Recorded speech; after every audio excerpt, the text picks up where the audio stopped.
Assalamualaikum warahmatullahi wabarakatuh. Apa kabar anak-anak ibu yang hebat? Semoga di hari kelima Sanlat ini kalian masih tetap semangat dan selalu melakukan pembiasaan-pembiasaan yang baik. Anak-anak yang ibu sayangi, pada kesempatan ini ibu ingin menyampaikan informasi tentang pergaulan yang sehat dan pergaulan yang tidak sehat. Pergaulan remaja memang sangat kompleks. Kalian akan merasa galau, merasa dunia akan runtuh, bahkan tidak enak makan, tidak enak tidur ketika kalian tidak punya teman, ketika kalian dimusuhi oleh teman kalian, ketika kalian dijauhi oleh teman kalian. Tapi di sini kita membutuhkan memilah teman yang baik untuk kita agar kita terhindar dari pergaulan yang tidak sehat. Baiklah anak-anak, kita mulai dengan tanda-tanda atau bagaimana ciri-ciri pergaulan yang sehat. Pergaulan sehat yang pertama adalah kita memiliki akhlak yang mulia, kemudian memiliki prasangka yang baik, jadi tidak pernah berburuk sangka pada orang. Yang ketiga, pemaaf dan jauh dari rasa iri dan dengki. Anak-anak, ketika kita mempunyai teman yang memiliki kelebihan atau prestasi dia lebih dari kita, itu justru menjadikan diri kita termotivasi, bukan menjadi benci, bukan menjadi iri. Kemudian berusaha menepati janji. Kuncinya kalau kita ingin berteman langgeng dengan teman atau sahabat kita, kita harus biasakan menepati janji, karena itu adalah kunci dari kepercayaan. Yang keenam, sopan dalam bertutur kata. Anak-anak, apa yang kita lakukan, apa yang kita ucapkan, itu mencerminkan pribadi kita. Bila kita selalu mengucapkan kata-kata yang baik, bila kita selalu mengucapkan kata-kata yang sopan, orang akan menilai kita merupakan pribadi yang baik.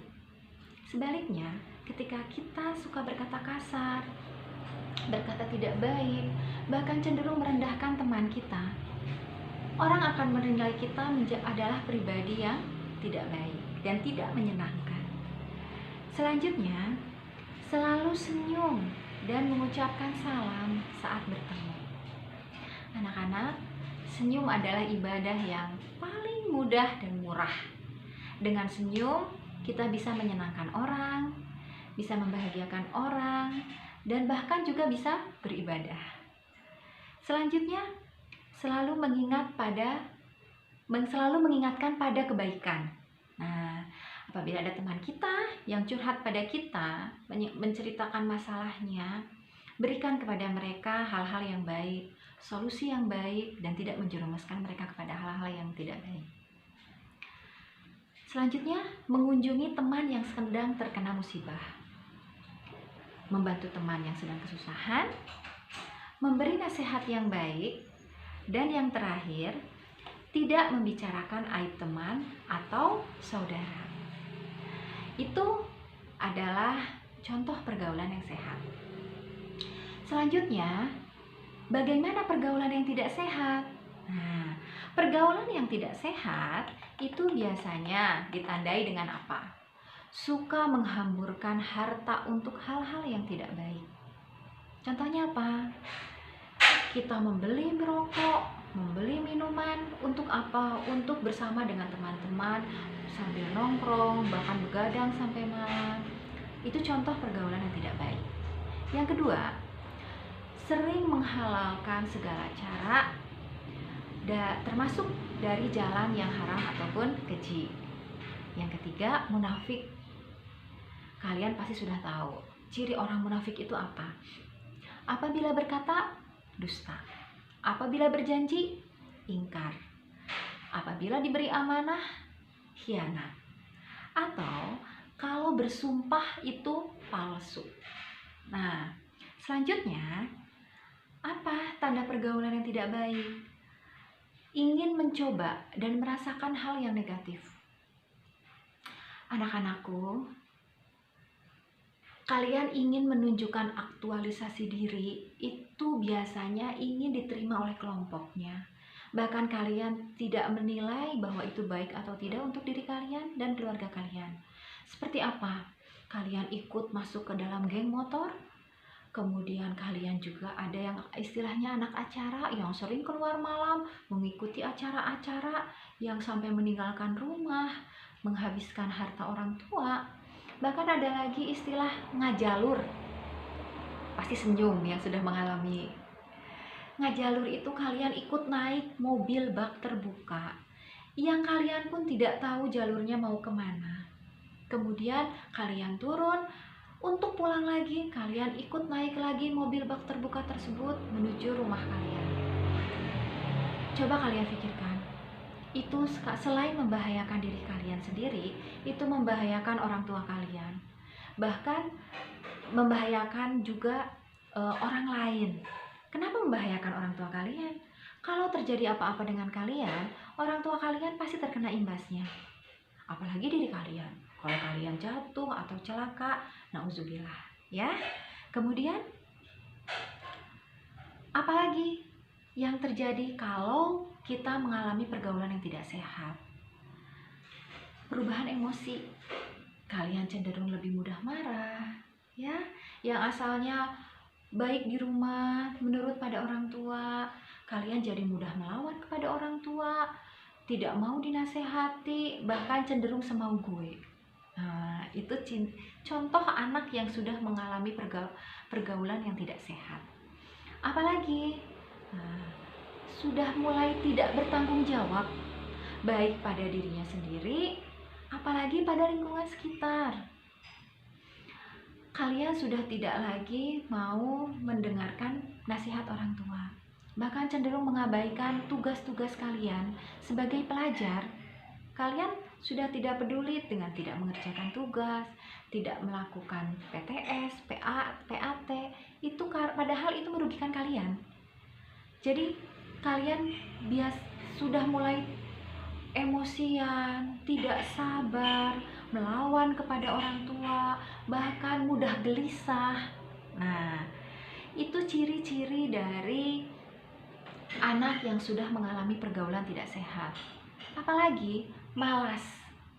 Nah, yang merasa pasti senyum. Anak yang mengalami pergaulan tidak sehat itu pasti tumbuh dalam dirinya malas untuk membantu orang tua, malas beribadah, malas belajar, bahkan malas memperhatikan dirinya sendiri. Ya, jadi untuk menunjukkan eksistensi diri kalian, tidak perlu dengan melakukan hal-hal yang negatif. Masih banyak hal-hal positif yang bisa juga membuat kalian menjadi pribadi yang lebih baik. Nah, berikutnya, apa dampak dari pergaulan tidak sehat? Yang pertama, pergaulan bebas.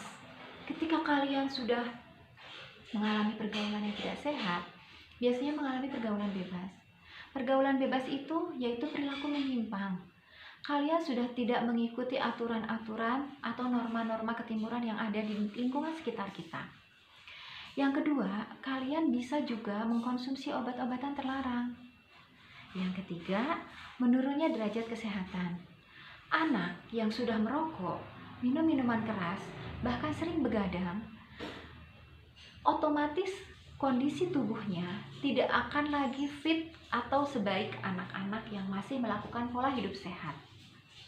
Kemudian, apalagi tanda atau dampak dari pergaulan tidak sehat? Meningkatnya kriminalitas. Karena kalian itu bergaul dengan orang yang tidak baik, yang mungkin membawa kalian kepada hal-hal yang menjerumuskan kalian berlaku kriminal. Kemudian apalagi? Dengan bergaul tidak sehat, itu merenggangkan hubungan keluarga, menyebarkan penyakit, dan yang terakhir, menurunkan prestasi belajar kalian. Bagaimana cara kalian agar terhindar dari pergaulan yang tidak sehat? Yang pertama, membekali diri kalian dengan bimbingan agama sedini mungkin. kalian harus selalu beribadah sesuai dengan ajaran dan agamanya masing-masing. Untuk kalian yang beragama Islam, kalian jangan pernah meninggalkan sholat 5 waktu, karena itu adalah tiang dari agama. Sholat adalah tiang agama. Ketika kalian rajin beribadah, rajin mengaji, ketika akan melakukan hal-hal yang negatif, yang salah, kalian akan berpikir. Nah, mulai dari sekarang anak-anak, tingkatkan ibadah kalian, apalagi di bulan suci Ramadan ini, ya. Yang kedua, bagaimana agar kita terhindar dari pergaulan yang tidak sehat? Sebelum keluar rumah, biasakan kalian izin pada orang tua, ya. Sampaikan kepada orang tua tujuan kalian pergi mau kemana, dengan siapa, dan pulang jam berapa. Kenapa harus begitu? Kalian adalah anak remaja yang harus bertanggung jawab dan masih menjadi tanggung jawab orang tua. Kalau kalian bisa bertanggung jawab pada komitmen, pada omongan kalian, misalkan, "Mah, saya mau pergi ke suatu tempat, pulang jam 5, pergi dengan ini dan mau ini." Tapi kalian tidak pulang pada pukul 5, kalian malah pulang larut malam. Ketika dihubungi oleh orang tuanya susah, kamu tidak merespon orang tua yang menghubungi kalian. Ketika kalian pulang, ketika orang tua marah, wajar tidak? Wajar, karena kalian tidak menepati janji, tidak bertanggung jawab atas omongan kalian. Kalau selanjutnya orang tua kalian tidak percaya lagi pada kalian, itu resiko kalian. Kalian tidak berhak marah, ya. Tapi kalau kalian selalu menepati janji, bertanggung jawab pada apa yang kalian lakukan, ketika kalian izin lagi pergi dengan teman-teman kalian, kalian akan diizinkan selama jelas tujuannya kemana, dengan siapa, mau apa, dan jam berapa kalian pulang. Satu lagi, ketika orang tua menelpon atau mengontak kalian, harus langsung direspon. Itu wujud tanggung jawab kalian. Selanjutnya, harus dengan cara bagaimana agar kita terhindar dari pergaulan yang tidak sehat? Salurkan bakat dan minat kalian kepada hal-hal yang positif. Setiap manusia dilahirkan dengan talenta dan memiliki bakat masing-masing. Kalian tidak bisa menyamakan bakat kalian dengan bakat orang lain. Dalam satu keluarga ada 5 anak atau 3 anak, dia bakatnya bisa berbeda-beda, tidak sama. Nah, bagaimana kalian agar terhindar dari pergaulan yang tidak sehat? Salurkan bakat dan minat kalian pada hal yang positif. Misalnya, kalian suka olahraga, salurkan kepada hal yang kalian sukai, misalkan klub bola. Atau kalian suka menyanyi, kalian bisa ikut les nyanyi, les menari. Kamu suka memasak, lakukan hal itu di rumah. Lakukan hal-hal yang positif lainnya, ya anak-anak. Kemudian yang keempat, yakinlah bahwa ketika orang tua atau guru memberikan aturan kepada kalian, itu bukan bermaksud untuk mengekang kalian, tapi itu adalah memberikan rambu-rambu, mengingatkan kalian untuk kebaikan kalian agar tidak terjerumus kepada hal-hal yang negatif. Kemudian, yang kelima, biasakan bicara dengan orang tua atau guru atau orang dewasa lainnya yang bisa kalian jadikan tempat untuk bercerita, tempat curhat, sehingga ketika kalian ada masalah, kalian tidak salah menceritakan hal kepada orang lain. Sebab apabila kalian bercerita atau menumpahkan segala keluh kesah kalian kepada orang yang salah, bisa jadi orang itu memberikan solusi yang salah dan malah menjerumuskan kalian kepada hal yang negatif. Selanjutnya, yang terakhir, jaga diri kalian dari pergaulan yang tidak sehat. Jangan sampai kalian mengalami kehamilan di usia sekolah, karena itu bisa menghancurkan masa depan kalian. Bayangkan, kalian yang usia remaja harus sudah menggendong anak, harus sudah menafkahi keluarga, sehingga ada momen-momen masa remaja kalian yang tidak terlewati. Anak-anak, ibu yakin kalian adalah anak-anak yang hebat, anak-anak yang soleh dan solehah, yang memiliki masa depan yang baik dan cerah. Mulailah kalian memilih pergaulan yang baik, karena yang terjadi pada diri kalian sekarang itu akan berimbas pada masa depan kalian. Anak-anak, Ibu cukupkan sampai di sini materi Ibu kali ini. Semoga apa yang Ibu sampaikan bermanfaat dan bisa kalian cerna. Sampai bertemu lagi pada materi berikutnya. Wassalamualaikum warahmatullahi wabarakatuh.